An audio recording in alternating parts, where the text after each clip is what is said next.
Today, I'm going to show you how to enable Google Chrome flags, a simple yet powerful way to unlock hidden features and experimental tools built right into your Chrome browser. Whether you're looking to speed things up, try out new functions before they're officially released, or just want to tinker and personalize your browsing experience, this quick tutorial will give you all the info you need to get started safely and confidently. Let's dive right in. First, go ahead and open up your Google Chrome browser. You can do this by clicking its icon wherever you usually access it, maybe on your desktop, your taskbar, or through your Applications menu. If Chrome isn't already open, just give it a moment to launch. Remember, all these steps need to be done in the Chrome browser itself, not in another one like Firefox or Edge. Once that's open, take a look at the top of your screen. Up in the address bar where you normally type in website URLs, here, type Chrome/flags. That's Chrome, two forward slashes, and then the word flags. This is a special command, and as soon as you hit enter, you'll find yourself on the Chrome flags page. This part can feel a bit like stepping backstage at a concert. You're getting a glimpse of experimental features and options that Google is testing out for future versions.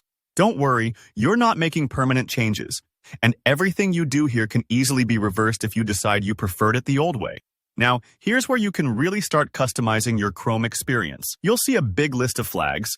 Some might sound technical, but don't let that intimidate you. If you already know which feature you want to try, you can use the search box at the top to find it instantly. If you're just browsing, take your time and read the short descriptions next to each option. They'll tell you what those flags actually do. To enable any flag, spot the drop-down menu next to its name. By default, most flags are set to default or disabled. All you need to do is click on the drop-down and change it to enabled. That's it. The flag's ready to go. Sometimes after you enable a flag, Chrome will ask you to relaunch the browser to activate your changes. Think of it like turning something off and back on so it can reload with the new settings. This takes just a few seconds and won't close your open tabs for most flags. It's worth pausing here to mention, because flags are experimental, some may still have bugs or unexpected behavior. Don't worry if you try one out and notice something not quite working as you expect. You can always set the flag back to default or disabled if you'd like. It's a bit like taste testing a recipe before serving it at a big dinner party.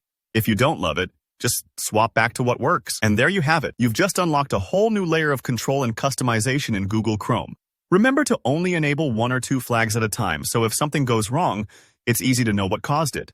If you're ever unsure about a feature, look it up before toggling or ask in the comments, and I'll do my best to help. If this tutorial helped you discover something new, hit the like button. It lets me know you're enjoying these guides. Drop a comment below if you have questions about Chrome flags or if there's a particular feature you want me to cover next. And don't forget to subscribe for more easy tech tutorials like this. Thanks for watching, and I'll see you in the next video.